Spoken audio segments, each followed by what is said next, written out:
Good Thursday afternoon, guys. My name is Jerry Miller, and welcome to the I Love CVille Show. Thank you kindly for joining us on a glorious and beautiful day to be alive. Of course, we're live in Charlottesville, in Stanton, in Central Virginia, the Commonwealth, the country, and the world on the I Love CVille Network.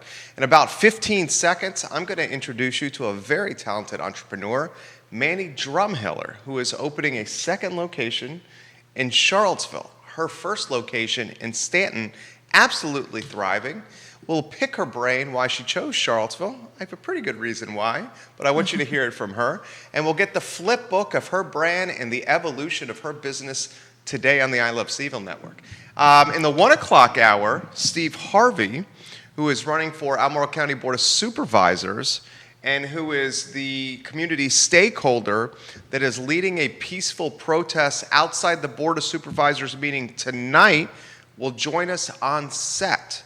Mr. Steve Harvey is going to offer some insight into why he organized this peaceful protest for later today, in particular of how it applies to our Second Amendment rights, our rights to bear arms. Albemarle County local government is considering an ordinance, a new one that they proposed, that would limit the right to bear firearms, a gun, registered license, right to carry permits, but would limit that right on Albemarle County controlled or owned property, including public parks and hiking trails deep in the woods in Albemarle County. This is ruffling some feathers. We'll hear from Steve Harvey in about 30 minutes or so on the show. Judah Wickhauer is our fabulous director. Judah, why don't we go to the studio camera, please, and let's welcome Mandy Drumheller to the program. Mandy, how are you? I'm great. Thank you for having me here. It's our pleasure. I heard from Roger Voisinay about you. Mm-hmm. I heard from two friends on the downtown mall about you. Really? Heard about your business on Instagram. Got a DM from you on IG or Facebook. Yep. I appreciate what you're doing. Why don't we, before we talk shop, introduce everybody to yourself personally, what you like to do, what you're all about, okay, how you pass your time. Yeah, so I'm Mandy Drumheller. I live in Stanton with my husband and two daughters. Mm-hmm. They're 6 and 9, so they keep me busy. We have a little farmette. We have a couple other little businesses, and well, my husband has a bigger business. So we really like... oh, wait, we can see your face. Thank you. We like starting businesses. We like maintaining businesses. We are excited to grow the business Refill Renew a little bit more now. And yeah, just it's really exciting hearing how many people are excited for us. Serial entrepreneur, would you say that? Yeah, I guess. Yeah. So we have, too. I have another business that I run through Instagram and Amazon. Okay. Metal racks. I can't wait to hear about that. Yeah, it's metal racks that my husband makes in his metal shop in Okay. Waynesboro. And so that was fun for me when I was a stay-at-home mom, because being a stay-at-home mom made me a little itchy. I needed to get out and do some other things, so that provided me a way to generate some income and use my brain a little bit when I was home with littles. And then we also have 18 beehives, so we have a honeybee mini farm. Cool. Yeah, and that's interesting and exciting. And then we have a farmette that we're kind of tiptoeing away from, because I'm getting busier and busier and can't maintain that quite as much. Well, I'm going to unpack all this. Why don't we start with Refill Renew? Yes. Who, what, when, where, and why of this business? So about 2.5 years ago, almost 3 years ago, Stanton eliminated the plastic recycling from their recycling program. And people were aghast and upset, and what are we going to do with this plastic? We've just been trained how to recycle it and where it goes and how to do that and feel good about ourselves, and now we have to throw it all away. And so necessity is the mother of invention. I thought, if everyone is this upset about it, we really need to find a solution. And I had heard of stores like the store I run, Refill, out west, and even in the UK, there are a lot of refilleries in the UK. And so I kind of took their lead and started one in Stanton. The Stanton store, how long has been in operation. You said the community feedback has been overwhelmingly positive.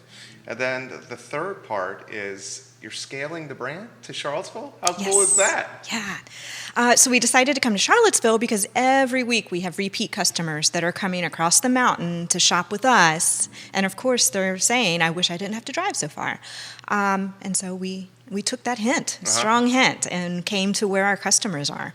That's fantastic. So Charlottesville, McIntyre Plaza? Yes. Why McIntyre Plaza? For those that don't know where that is, CVille Coffee? Right behind CVille Coffee. So McIntyre Plaza seemed like a great spot for us because it's right next to Rethreads and Circa and Thor Gear, or mispronounced that, I think. The outdoor store. The outdoor store. Sure. So those are all stores that are focused on upcycling and recycling and using goods over and over and minimal waste. So we thought we would fit right in there, our model. It's a perfect complement for the other brands. A lot of your friends watching, Betty Richmond giving you some props, Serena Roberts giving you some props. Megan Tiernan just shared the show and said, make sure you guys listen to Mandy Drumheller and everything she's doing well for Stanton. You got NBC 29 watching you on the show today. Judah's going to get your picture here in a matter of moments, so if you want to smile over here at Judah. We love spotlighting entrepreneurs on the show, entrepreneurs of many different backgrounds. Let's talk about being a female boss, a female founder, a female entrepreneur. You're setting a hell of an example for your children. Thanks. Anywhere you want to go on that topic.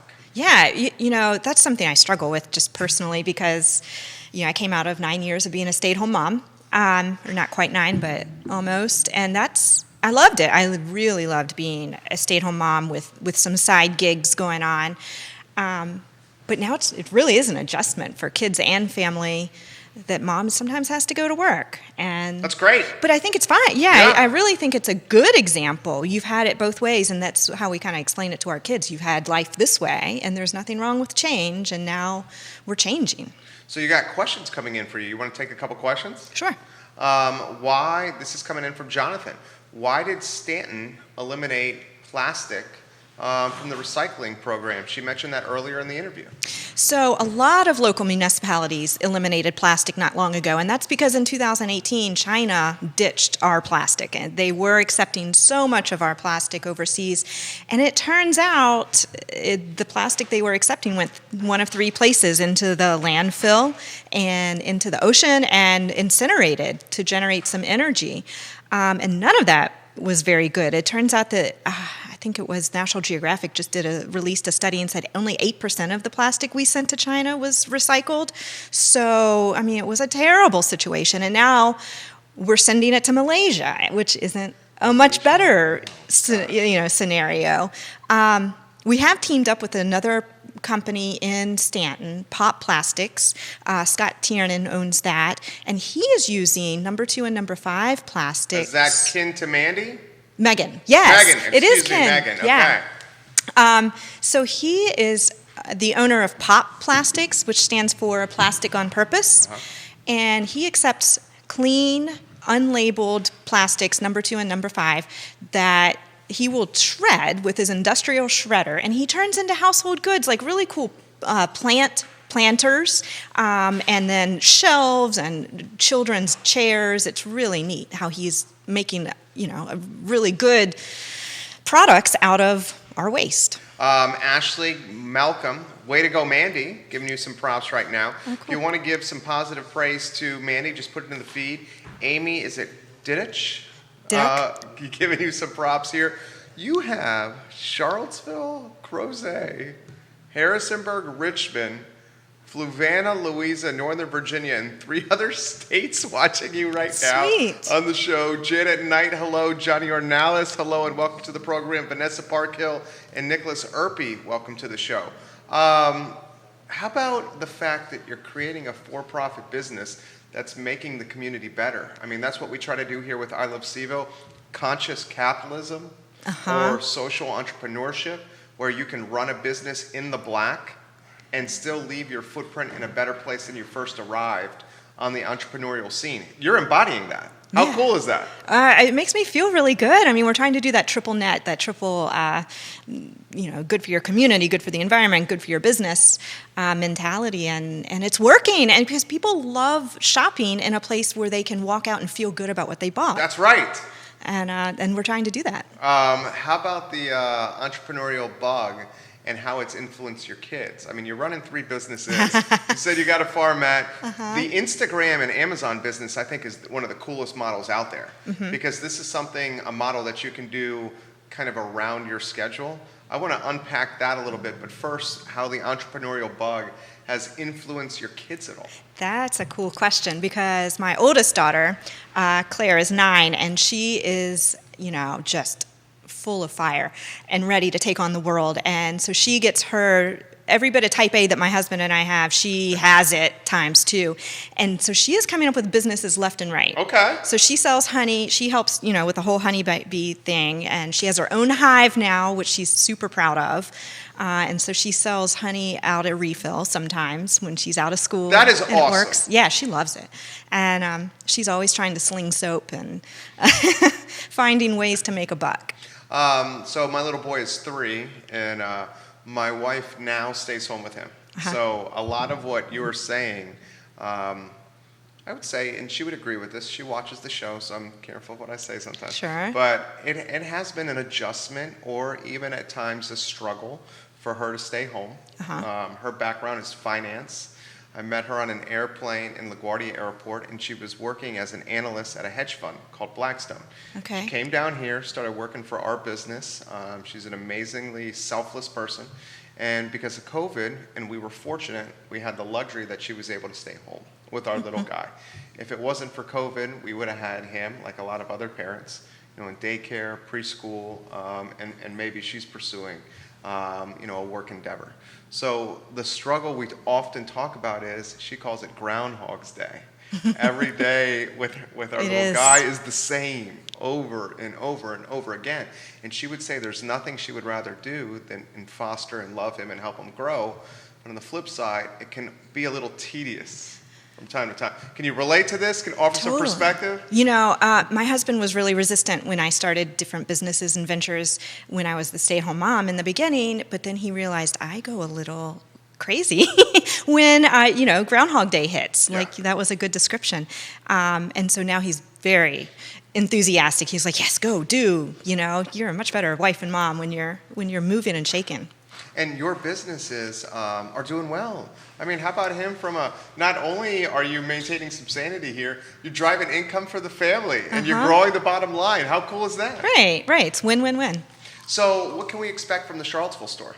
So if you've been to the Stanton store, the customers will know kind of what we're about, the huge tanks that we have. We have 130-gallon tanks, we have 30-gallon tanks, we have 5-gallon buckets, all full of detergents and soaps and cleaners of all sorts. So you can really stock your whole house, personal care and cleaning-wise.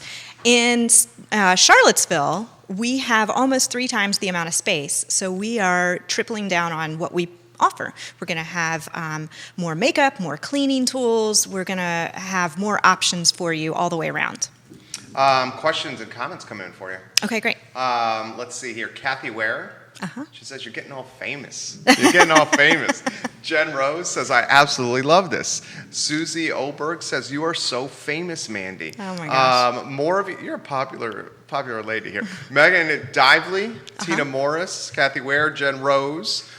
Just to name a few. Tennessee watching you on the program.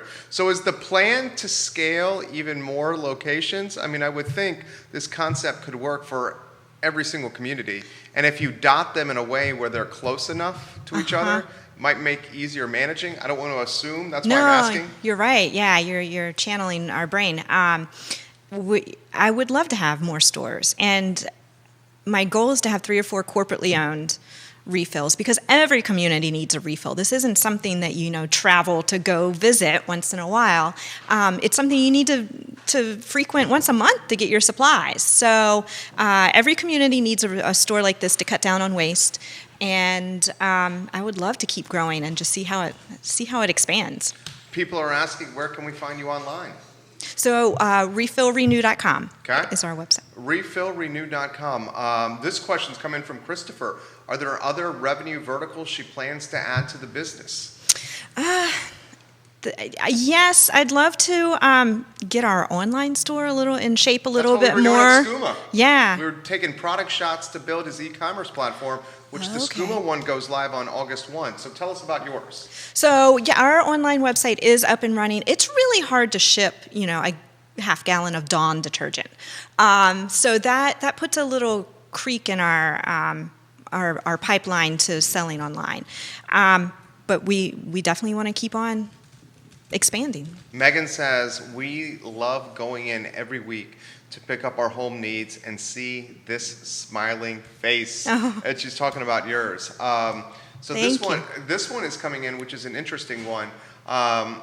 This is from Grayson, who watches the show all the time, and he says, I would much rather support a local business like Refill than get my goods and my products from one of the big brands. How does she go about competing the big brands when they have such economies of scale and purchasing power? Wow, that's a good question right there. It really is, and that's hard. tough. Yeah. It's tough. We try and offer across the spectrum when it comes to natural products and conventional products. So some people will readily get a more natural dish detergent or laundry detergent. They want that in their home, on their skin.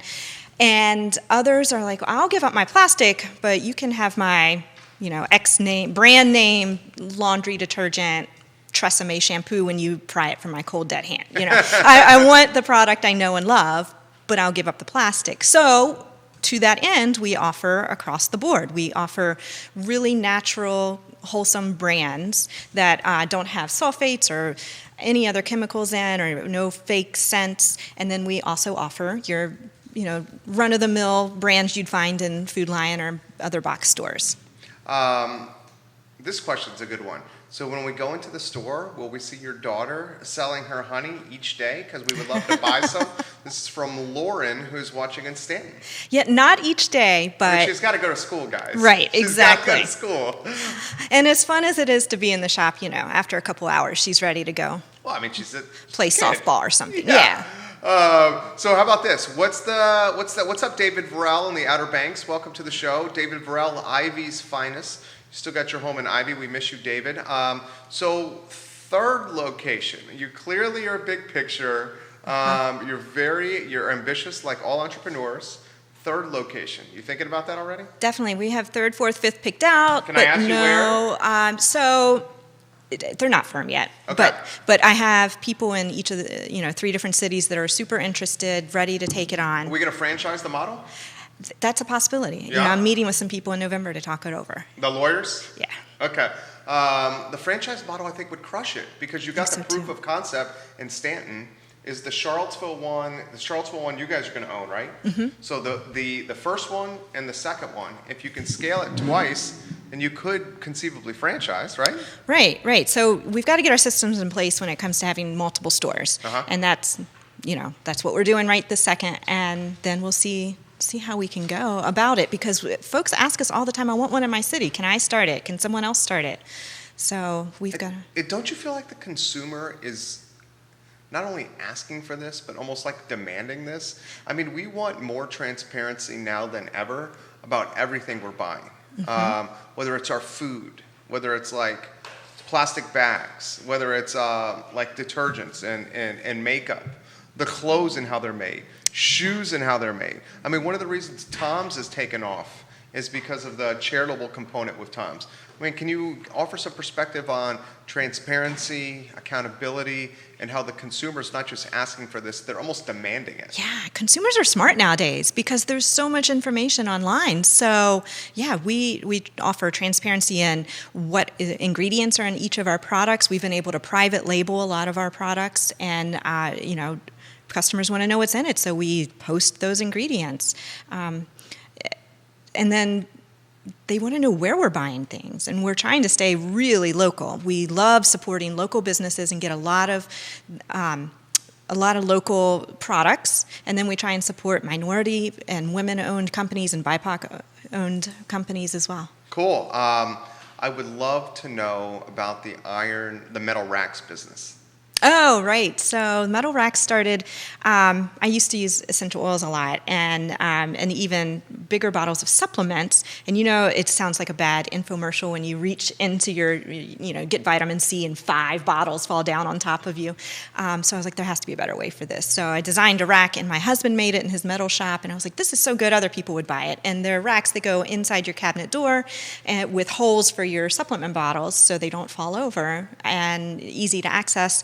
And he was like, oh, I guess so. I'll make you a dozen more. I made a dozen, sold them, and then he made You're selling them on Instagram? 100 more, and on Instagram, on Etsy mostly. Okay. And we tried out Amazon. Amazon is really tough for small businesses. Yeah. I mean, and it just made me feel a little, I wasn't happy working, selling them there. Selling on Amazon is almost the antithesis of the refill renew model. Right? Exactly. I mean, because the refill renew model, and Amazon is pretty much killing small business. Is that what you were thinking? So it just felt wrong all the way up and all the way down. And they treated us in a terrible way too, so. How do you manage the, this is something that I like to highlight. How do you manage I'm a businesswoman, I got to run the business in the black and make profit to keep the lights on, to keep covering the bills, to keep the business going forward. But I need to do this in a way that's like socially conscious. I need to do this in a way that's ecologically friendly and considered, right. Because not everyone can manage that. How do you do it? It is tough.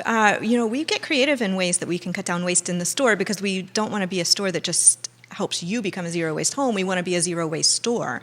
And that was part of the great partnership with Pop Plastics, is that he took some of our containers that we got product in came in plastic containers. So a lot of our shampoo and conditioner, which we're now able to get in 5-gallon containers. So we're cutting down on waste there. But in the meantime, we had some plastic containers left over, and that goes against what we're doing. So we teamed up with him. So he uses the product to create new products. So we're trying to practice what we preach as much as we can. What's the two-part question? What's the advice you're giving to entrepreneurs who are considering starting a business?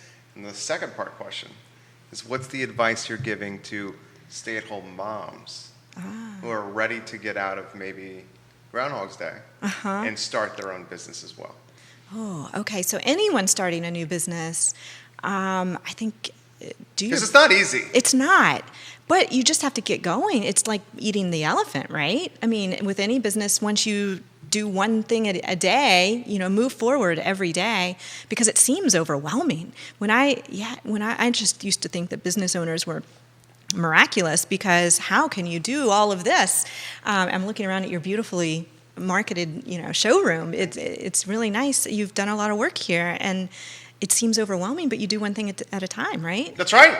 Yeah. Do what you got to do. I mean, how you start a business is just doing something and starting, right? Right, yeah. And sometimes I feel like that first start or that first effort is the hardest one, because it sounds so intimidating, just like, oh my gosh, I'm going to go and launch this. But once you see a little bit of tangible results, it's motivation to keep going. And next thing you know, you can string a bunch of like cool events together. And then when the week's over, you're like, that's something that's tangible. That's like profit and performance oriented, and we did this in a week. I mean, and then it continues to motivate you. All that to you. What do you think? And then but you're right. You build and build and build, and you look back and you've got this mountain that you've created.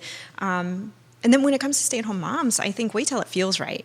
If you push, I've been guilty so many times of pushing something when it wasn't ready, and it crumbles.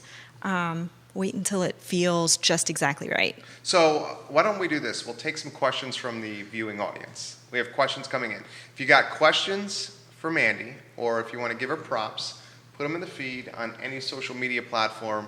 I will see it, and I'll relay it on air. First, I'm going to acknowledge some of your friends that are watching. Sarah Wolf. Hi, Sarah. Diana Norris. Haley Roberts. They all say hello. This is a good question. Jerry, can you ask your guest how she managed COVID with her business and what she learned from the pandemic experience? Oh, so great COVID. Question. Yeah, it is a great question, because COVID was a hard time. Wow. And on top of COVID, well, first of all, we didn't have an online store when COVID hit. And then all of a sudden I had children at home, and it was just a lot of 24-hour days spent putting products online, because staying up until 4 a.m, putting products online, because we had to have an online store to stay viable. because the store was shut down. So that was a long, hard couple of weeks. I mean, months, but weeks in the very beginning. And then in the middle of COVID, last August, almost a year ago, we got hit in downtown Stanton with a massive flooded our whole store, and we had to just take everything out. We lost thousands and thousands and thousands of dollars of product. We had to empty the store, clean it from top to bottom, and get it put back together, all in the middle of COVID. So it was a hard time.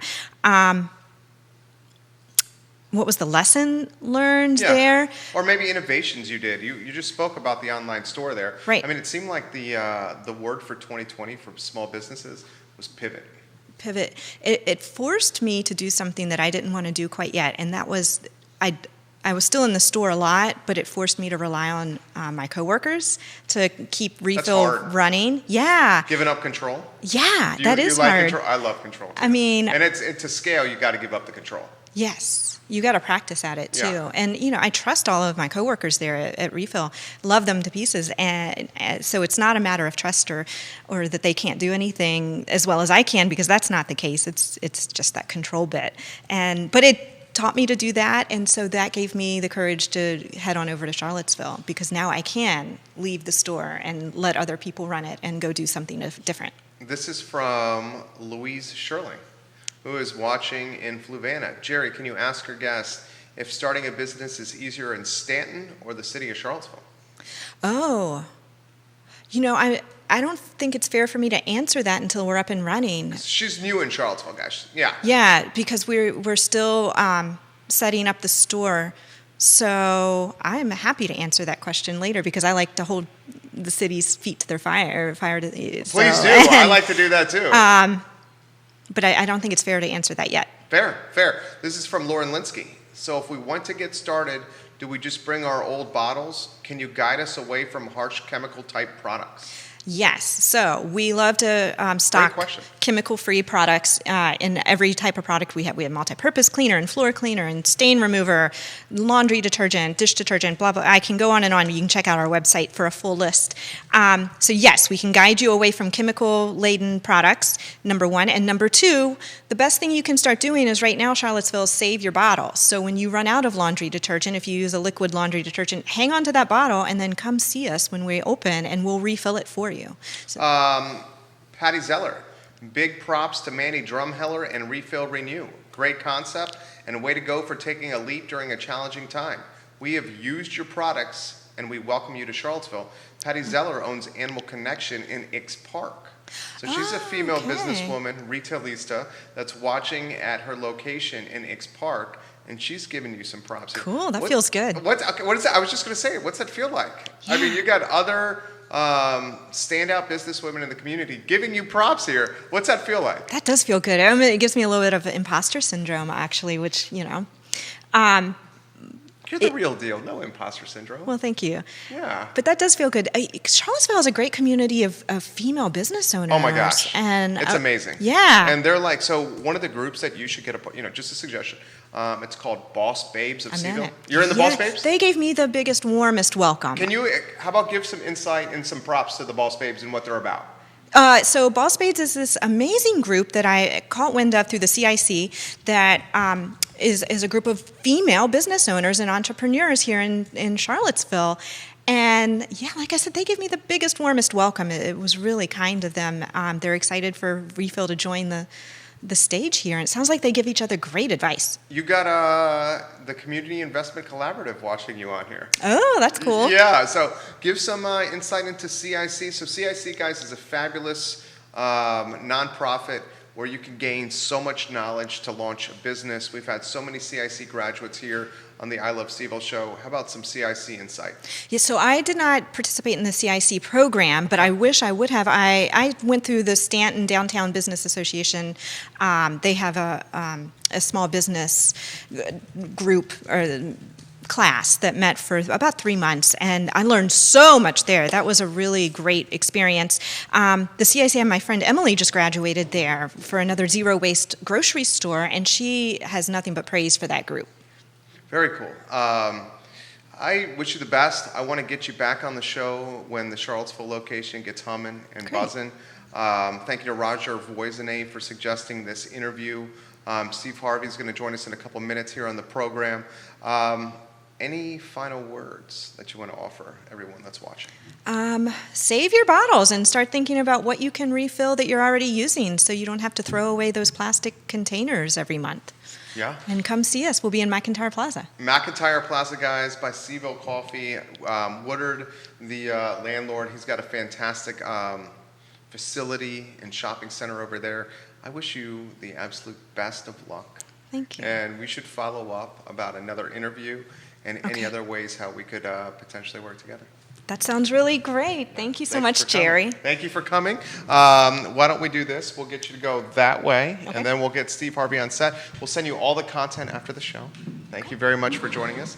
Guys, in a couple minutes here, we'll have Steve Harvey on set. Steve, if you want to join us over here, I believe you're going to have a television crew coming in about 16 minutes to interview you at the I Love CVille Network about what we're going to talk about right here. So I'm giving you a heads up on that. So Judah, why don't we go studio camera, then two-shot. For those that don't know you, Steve Harvey, how about an introduction?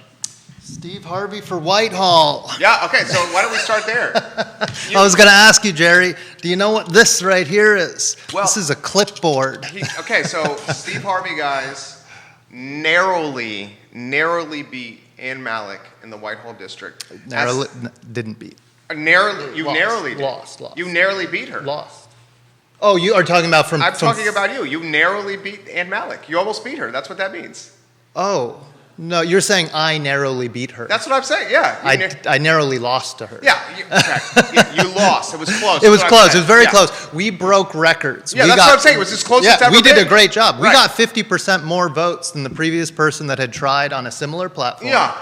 And on top of that, we have the second highest amount of votes ever in Whitehall history. It was the closest race in Whitehall in some time. This is testament to him, his beautiful wife, his kids. They shoe leather, shaking hands, and knocking on doors. You saw him in the Scottsville Parade. You got a big-time announcement coming here. Can we get the announcement out? Yeah, we'll do it. First announcement I have to make is regarding today.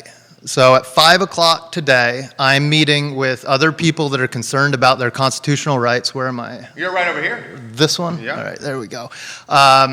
If you are concerned about the County of Albemarle's recent ordinance that they put out, it's very simple. I'll read it to you right now. It's 5 words. Firearms are prohibited on county property. No nuance.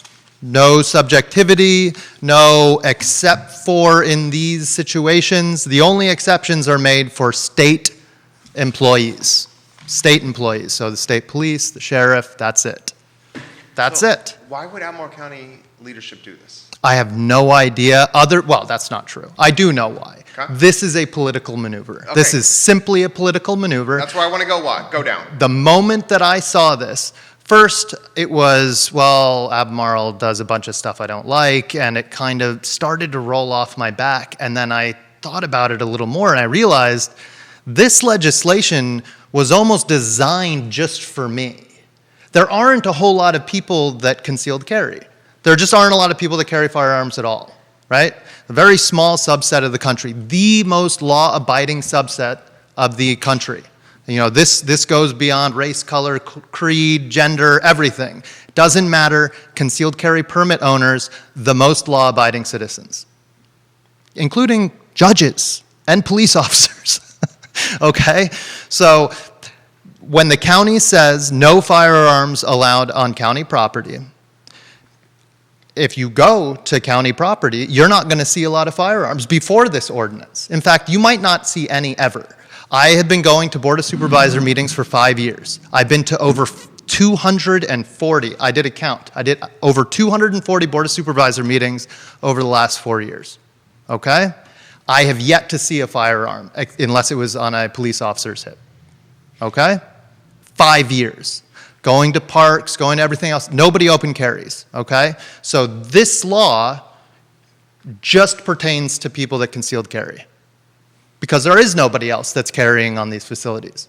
All right? We designed a concealed carry rule in this state. We said, all right, We don't like the idea of maybe just everybody walking around with guns. If you choose to make that your lifestyle choice, that you're going to have a gun on you, we want you to be responsible. We want you to know what the gun can do, where it should be, where you're allowed to bring it, what you're allowed to do while you have it on you. You know, you can't get drunk, you can't do various things, you can't go to certain places. You are restricting your freedom when you decide that you're going to be a CCP holder, right? Mm-hmm. I'm with you. The county is only banning these people because there is nobody else doing it. So the state came up with this, all right, we're going to make sure they're all responsible, and now the county said, we don't care if they're responsible. We don't care. Can we speak to the clandestine nature? David Meyer's giving you props. You got the Daily Progress watching you. CBS 19 is literally en route with a TV reporter to interview you here on set. Can you speak to the clandestine nature of this? Okay, so let's talk a little bit about the history of the Second Amendment, Albemarle County. This is not a subject that comes up very often because we don't have a lot of violence in Albemarle County. In fact, one zero. of the reasons we love living here. Yeah, absolutely. When I contacted Robert Tracy, former Commonwealth's attorney for Albemarle County, he was the prosecutor for 4 years, so every single case where somebody got in trouble for something, Robert Tracy saw it. 4 years. I called him up immediately. How many gun-related crimes or incidents were there on county property? Precisely zero. Precisely zero. So a perfectly operating system. You can't hope for, perfect very often in many things, especially government, right? This is government-owned land. Zero problems? Wow, you have found a system that works fabulously. If you go to any market, any industry, I go to engineers and I say, here's a bridge. It's been up for 250 years. It's showing no sign of wear. We have had no accidents on it. In fact, it's a perfect bridge. Should we radically alter the bridge? No. No, obviously not. Well, I'll just go to an economist then. All right, we've got an economy. It's literally perfect. Zero unemployed people. No businesses went out of business last year. Should we radically change that economy? Absolutely not. Why are they breaking this system? It must be political. Because there's no science, there's no call for it. There weren't hundreds of people that showed up saying, we must change this. This is a problem. There was the opposite. 18 months ago, 500 people came to a Board of Supervisor meeting right down the street at Marrow County. They all showed up because there was a movement in the state of Virginia to say, all right, these counties are sanctuaries for the Second Amendment. We are going to just take the Constitution at its word. This is a Second Amendment sanctuary county. We will do no restriction on it. We will take the Constitution as is. Beautiful thing. Most of the state of Virginia did it. 500 people came to Albemarle and we made our case. They did not make any comment whatsoever. They completely disregarded all 500. Everybody went home. They didn't talk about it for a year and a half. This is the answer. Not only are we not making it a sanctuary, we are doing the opposite. We are doing as much gun control as we possibly can, as they legally can. They've done everything. This ordinance is the full scope of the state law that a county is permitted to do now. They did all of it. They called me a fearmonger when I ran 2 years ago. This is over-governing. Oh, completely. There is no problem. We have zero problem. And you are now radically changing things. This is over-government, this is big government, this is heavy-handedness, it's more than all of those things, though, because it's pernicious. I ran for office. I've been vocal about my, support of the Second Amendment and that, I keep my family safe with my firearm. I train people to use a firearm safely. That's why I was in the military. He was in the military. I know what I'm doing, I know what it's for, and I use it for good purpose. I've had it in my pocket for 5 straight years. It's never come out in anger. Hopefully it never will, okay? But I have it to keep my family and those around me safe.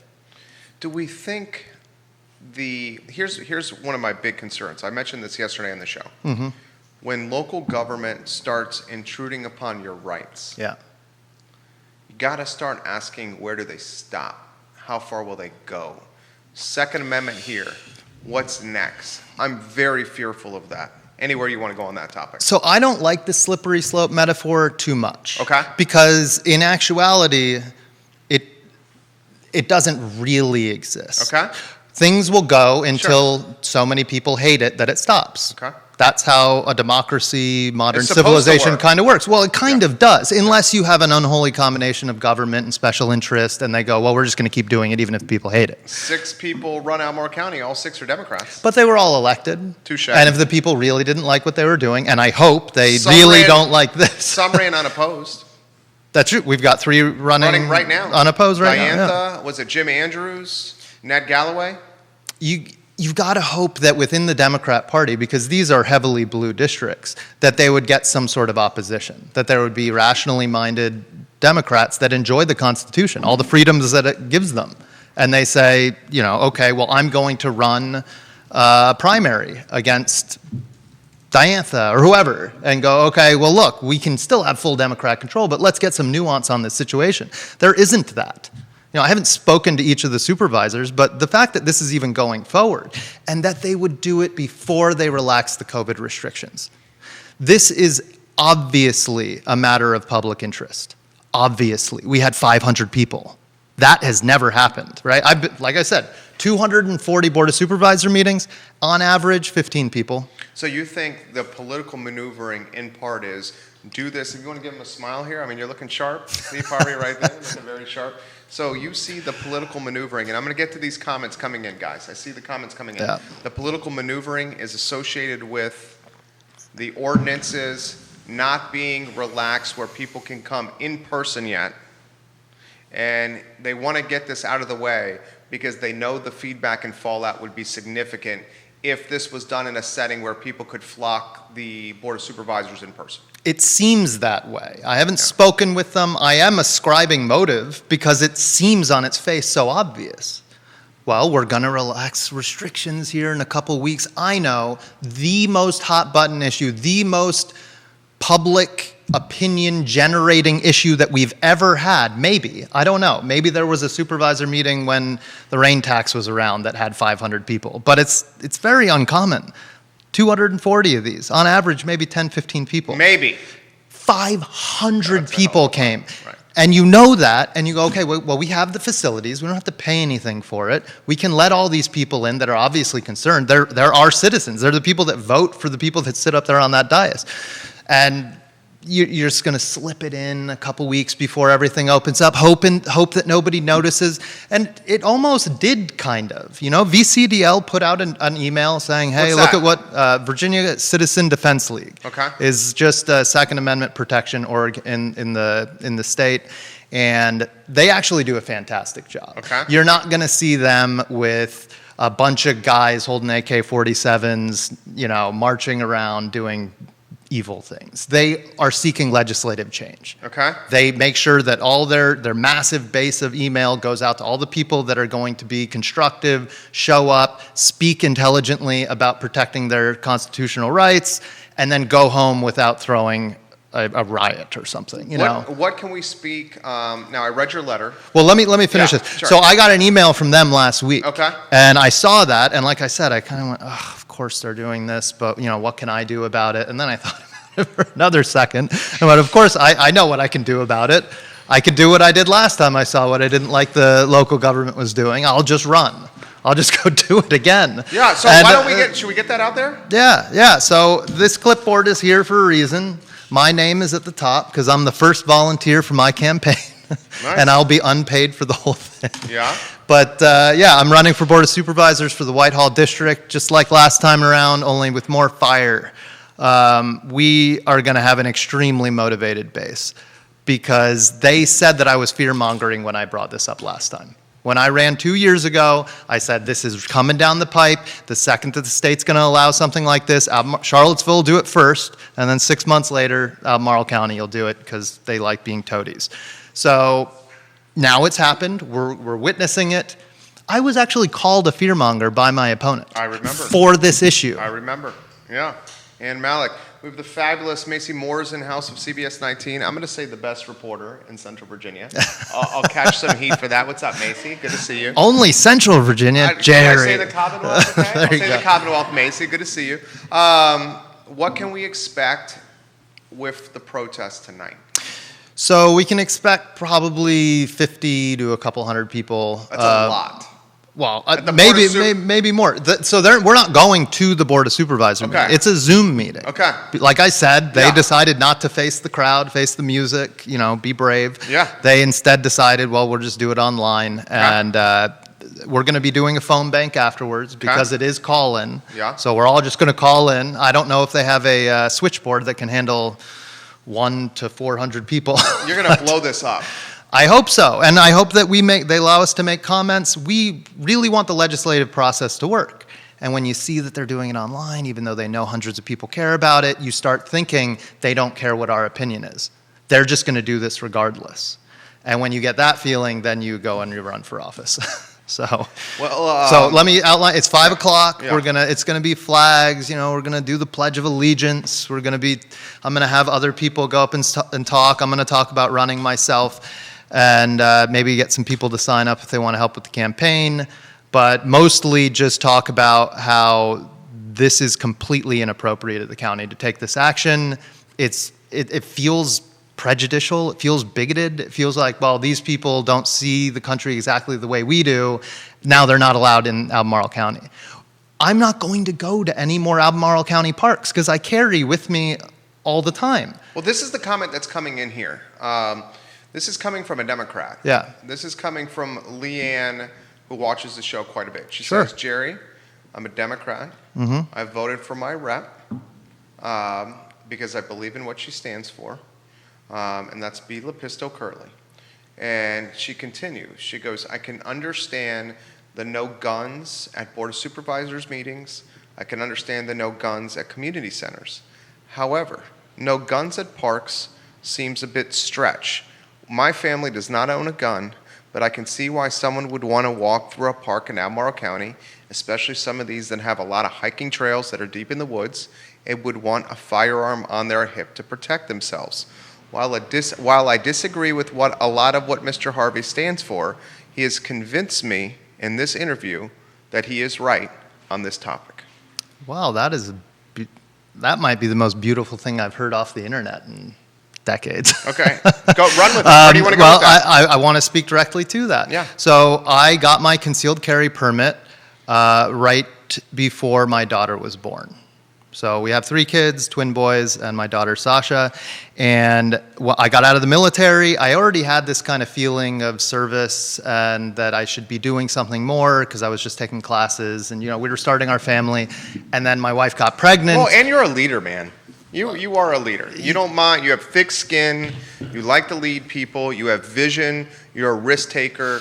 I mean, all the qualities you need for what you're doing, you embody. Well, thank you. I sincerely mean that. You know I mean that. Well, I got a commission from the Army, so the government seems to think so as well.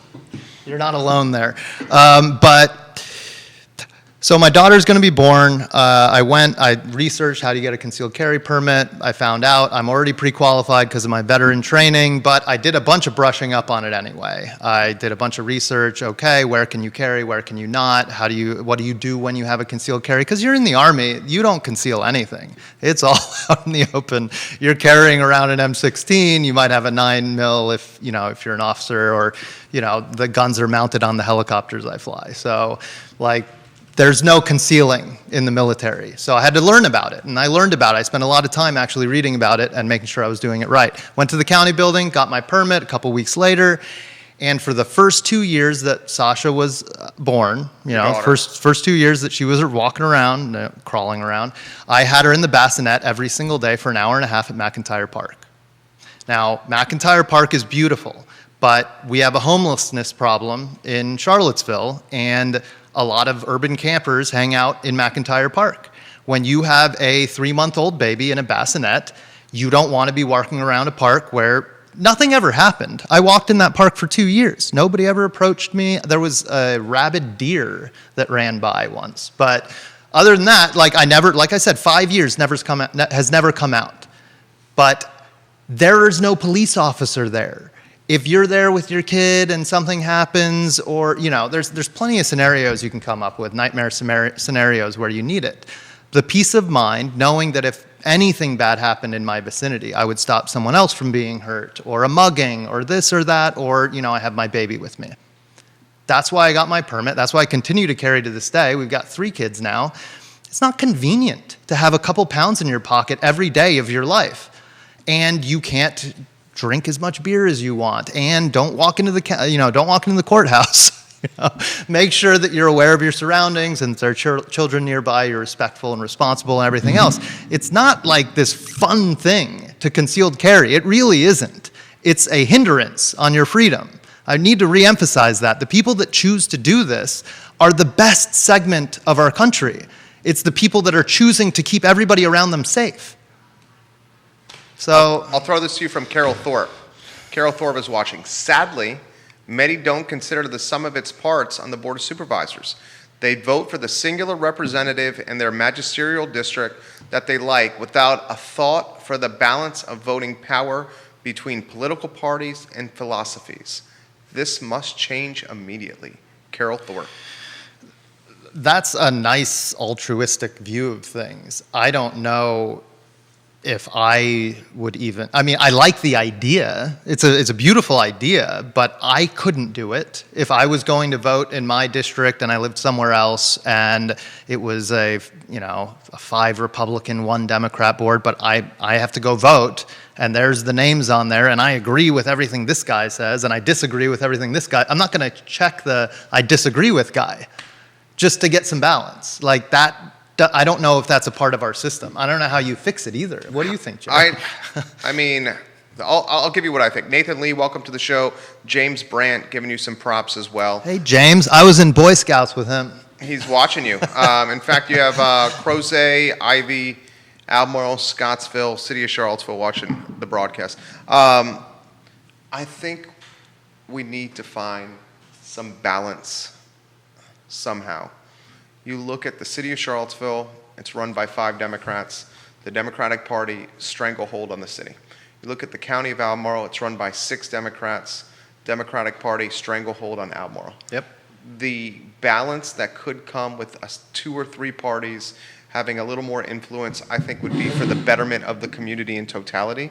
Whether that's going to happen anytime soon, I do not think so. In fact, I think you can see, because of Albemarle's proximity to the city, the Democratic ideology is certainly moving into Albemarle at a rate that it was not doing when I arrived here in 2000 to attend the University of Virginia. My district, I'm running for Board of Supervisors, as you know, 3 voting blocks: Glenmore, Mill Creek, and the town of Scottsville. The Mill Creek voting block very much embodies the ideology of the City of Charlottesville because of its proximity to the City of Charlottesville. As people are getting priced out of the city, they're moving to the urban ring, and as a result of that, Albemarle is becoming more democratic than it's ever been. Correct. Thoughts on this? Anywhere you want to go on this? Unfortunate, I guess. I don't know how to say that. It does make me look back at the, what was it called? There's a law in the early 80s that prevented cities from acquiring county land. What was that? Not what is it called? Annexation. So the reason that we have the city-county revenue sharing agreement is because there was a worry that the city would come and start scooping up county land through annexation. Well, when you have a system where Charlottesville is going to be so dark blue that it will maybe never change, right? I'm not sure if it can change. Certainly the influence of UVA. It would have to have a cultural revolution in the city of Charlottesville. There would have to be a massive, massive shift in opinion. And that probably isn't going to happen. So if you really want to know, if you wanted to just even things out a little bit in the county, you would let the city annex substantial portions of the voter base. But that's not going to happen. Ring.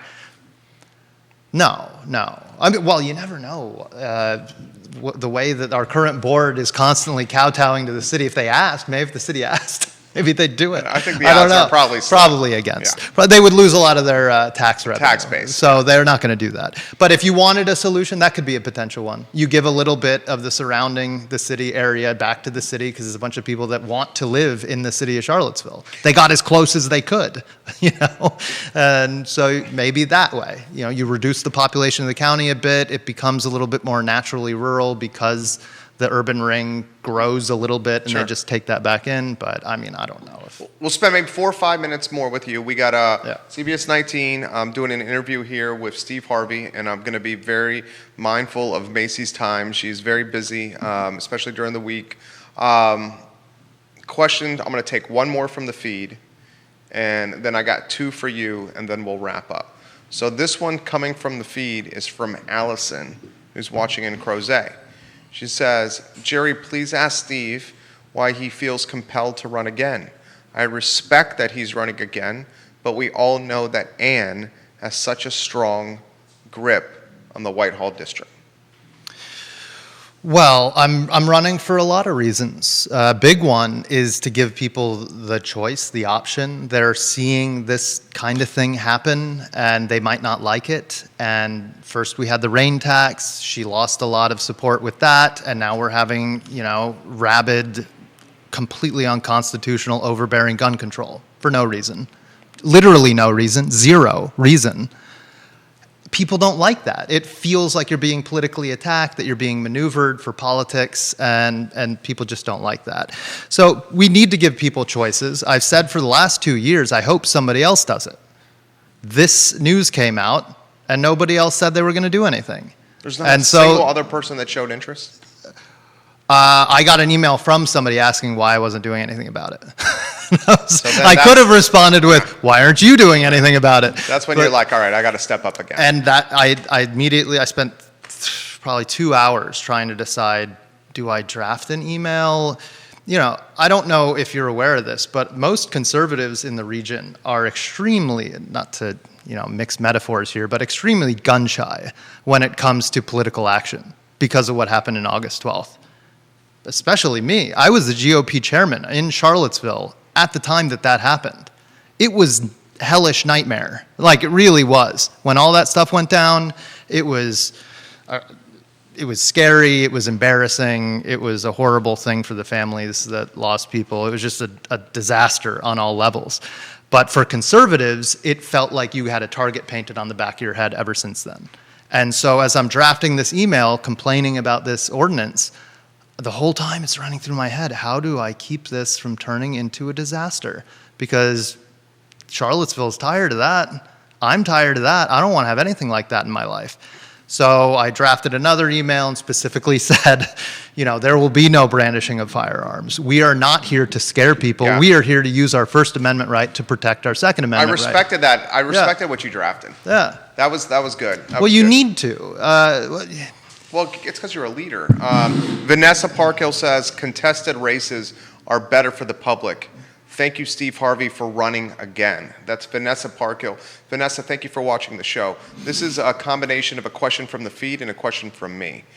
How is this race for Whitehall Board of Supervisors going to differ from your first race? I'm going to do more fundraising this time. My opponent, I believe 70% of her donations came from 2 people. I thought that there would be the expectation the media would go after somebody if that was the case. So I turned down very large donations because I didn't want any of my donors last time to give me more than 10% of my total pot, right? She took 70%, I think, 60, 70% from 2 people. Who were the 2? It was a contractor that wanted to build, and it was a rich guy on Ivy Road that wanted to have zoning change his where he could put his shed. And they gave her like $35,000 or something for that. I worked my tail off raising $55,000. Almost all of the donations were under $100. We got a couple of $5,000 checks, and everything else was $100. She took $20,000 from one guy, $15,000 from another, and she just made up all of my fundraisers that it took me months to put together, just by taking a little of that grift from the rich guys. So this time around, I'm just going to take a lot more money, a whole lot more money. And, if the media is just not going to hold anybody accountable for it, no, you can't buy me, but I'll just take all the money. Sure. Next one for you, and we'll close on this. For those that are just watching now, 2-part question. Yeah. For those that are just watching now, what happens this evening during the Board of Supervisors meeting with what you're organizing? And then the second part, and I'll get out of your way because you got a TV interview here. why should folks vote for Steve Harvey? So I wish you'd made it one part, because I don't even remember the Okay, first so part. first What's part, the first part? The first part is, what do people expect tonight? Okay, so tonight peaceful I'll be protest. getting there around 4:30. I asked people to show up at 5. Concealed carry permit people welcome. I don't want any brandishing of firearms. I don't want any intimidating of people that come to watch this. We're here to request legislative change, and then we're going to do a phone bank afterwards. Everybody that comes, I ask you, we have the phone number. We're all just going to call right before the supervisor meeting starts, and we're going to have our voices heard as the same time that we're all standing together and communicating about this and discussing how we can make sure something like this doesn't happen in the future. Or, it's a meeting. It's a meeting to discuss something that we're all interested in, which is protecting the Second Amendment rights of everybody in Albemarle. And so we're going to talk about that. That's going to be what it is. It's not going to be, that's what it's going to be. Final question. What was the last thing you said? Final question, Yeah. and here's the $67 million question. Why do folks vote for Steve Harvey for Board of Supervisors? Because we have no diversity. We have no diversity whatsoever on the Board of Supervisors. There's some very little nuanced things that they might disagree on, but when you're talking about big picture stuff, they are lockstep across the board. It is more regulation. It is the state gave us the ability to do this. Okay, let's do it 100%. Where's the consideration? There are people in Albemarle that cannot get to their land unless they drive over county property. This ordinance will turn you into a criminal if you have a single round of ammunition in your trunk when you drive across Beaver Creek. If you were to get pulled over and a shotgun shell is found in your trunk, you could go to jail for 12 months. Now, that probably won't happen. You'd probably get an attorney and get out of that. But why would that even be a possibility? Why wouldn't you take the time and concern? And it's because there's no diversity of thought. It's because there isn't somebody else sitting there who goes, hey, actually, a bunch of my constituents can't even hunt on their land if we do this. Or aren't we going to just make it so that nobody with a CCP uses any of the county property anymore? Aren't they the exact people that we would like to be there, making sure that everybody there is being safe and, not? These kind of people are the ones who are going to call if there's vandalism going on or if there's something dangerous happening. Or, in my trunk, I've got a blanket, a first aid kit, and jumper cables, and, the winch, whatever it is, to lift a car up. Everybody who's coming to my rally probably has the same stuff in their car because it's a mindset, it's a lifestyle choice. CCP isn't just for fun, it's to take care of the people you love and the community around you. And this is an attack on that for no reason. So that's why I'm running. If you want some more diversity of thought and diversity of perspective as well on the Board of Supervisors, you can get that with me. You can get that with Jerry. Okay. So people, please, reach out to us, try and help out because the county is in lockstep and it's going the wrong direction. You are a strong interview man. Why don't we do this? Wish you the best of luck. Thank you for coming on. We will get you on again. I know you got the TV interview here. I will wrap up. Judah, we got a good photo of Steve. Thank you. He says absolutely, and if not, I don't know. He gave us one of these. If not, we have one from the last run. All right. So best of luck. Thank you for joining us. I'm going to dot the I's and cross the T's, and then I'll reach out after the show later this afternoon. Roger that. Thank you, Jerry. So if you want to head that way, and then Macy's got something for you, guys. 2 different interviews today. One with Mandy of Refill and Renew, and one with Mr. Steve Harvey. I think both brought you perspective that was important here to Central Virginia, to Stanton. What we try to do here in Charlottesville is use long-form content to create content that is going to be compelling and applies to our lives. Today, Steve Harvey is making a push for Second Amendment rights, and he announced his run for Albemarle County Board of Supervisors in the Whitehall District. We will continue with interviews like this as we feature the best of Charlottesville and the best of Central Virginia on the I Love CVille Show. You guys have a good afternoon. Take care. Good job, Steve. This is Macy. Macy, this is Steve.